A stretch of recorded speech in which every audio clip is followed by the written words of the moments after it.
Dear students, today we will continue chapter 2 Direction, Scale and Maps. Till now, you must have drawn many sketches. Normally, sketches are an imitation of the real objects. But on a map, the things are shown with the help of signs, oblique symbols. अभी तक आप लोगों ने बहुत सारे sketches बनाए हैं। Normally सभी स्केचेस रियल ऑब्जेक्ट के जैसा ही होता है, लेकिन मैप में चीज़ों को या तो साइन से या फिर सिंबल से शो करते हैं। In class 4 lesson, Azad made a map. Many signs and symbols were used. Can you see the sketch of a classroom? Class 4 के lesson Azad made a map में बहुत सारे साइंस और सिंबल्स का use हुआ है। क्या आप क्लासरूम का स्केच देख सकते हैं? It shows all the things used in a classroom. If you have a view of the classroom and the things kept from the ceiling, how would they look like? The map is always drawn showing an aerial view. Classroom के sketch में वे सभी चीज़ें show हो रही हैं जो class में use होती हैं। यदि आप क्लासरूम को सीलिंग की तरफ से देखेंगे तो वह आपको कैसा दिखेगा? मैप हमेशा एरियल व्यू में शो करते हुए ड्रॉ किया जाता है। इट मीन्स सभी चीज़ों को ऊपर तरफ से देखा जाता है कि नीचे में वो कैसी दिखाई देती हैं। Compare the given two pictures from the picture given below.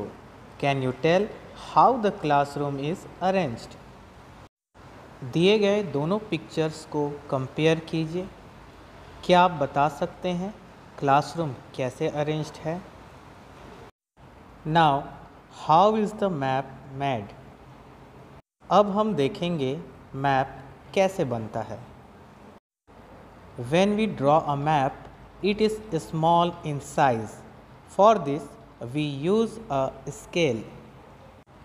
जब हम मैप बनाते हैं वह बहुत छोटा होता है, इसके लिए हम स्केल का यूज़ करते हैं।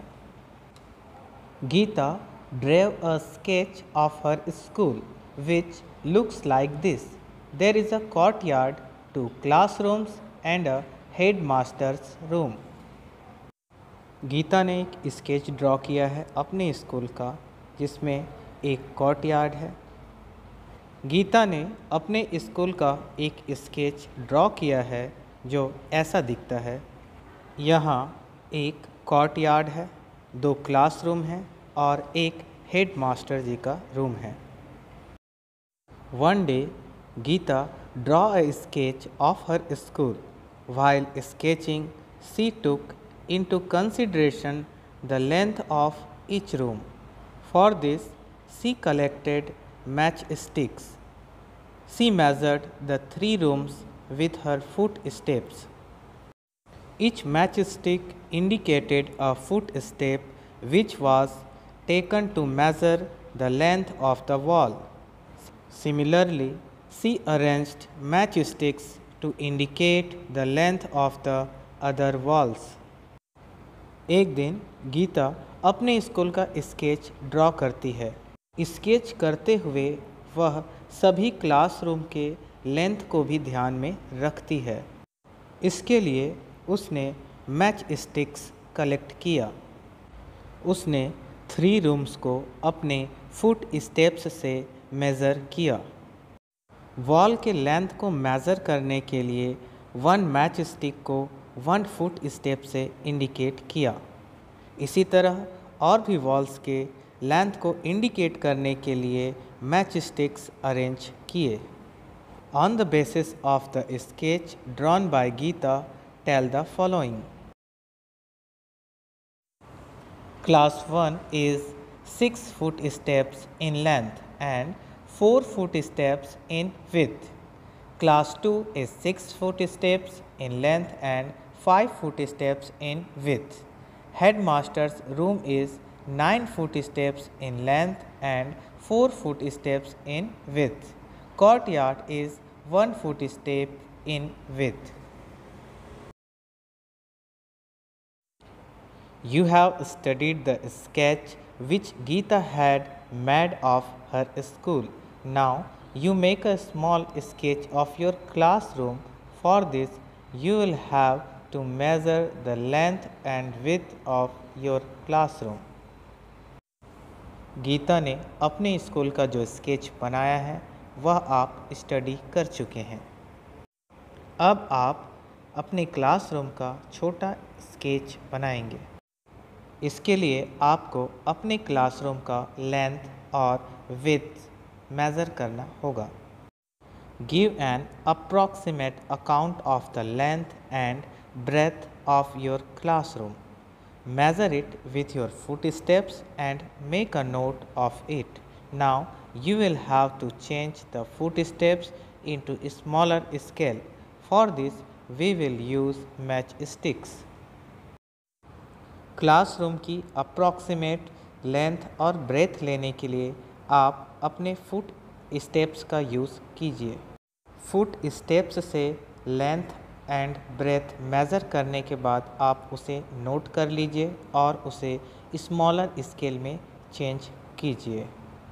स्मॉलर स्केल के लिए मैच स्टिक्स का यूज़ भी कर सकते हैं। To draw a sketch of your classroom, consider a matchstick equivalent to the measurement of 1 footstep. This is going to be your measuring scale. 1 matchstick equal to 1 footstep. Classroom का sketch draw करने के लिए आपको 1 matchstick को 1 foot step के बराबर मानना होगा। आपके मैप के लिए यही स्केल होगा। 1 matchstick is equal to 1 foot step. Take matchsticks equal to the number of footsteps taken to measure the length of your classroom. On a big sheet of paper, arrange the matchsticks in line, leave no space in between. Thus, the length and width of your classroom shall be converted into a smaller scale using matchsticks. Classroom की length को आपने जितने भी foot steps से measure किया है उतने ही match sticks आपको लेने हैं।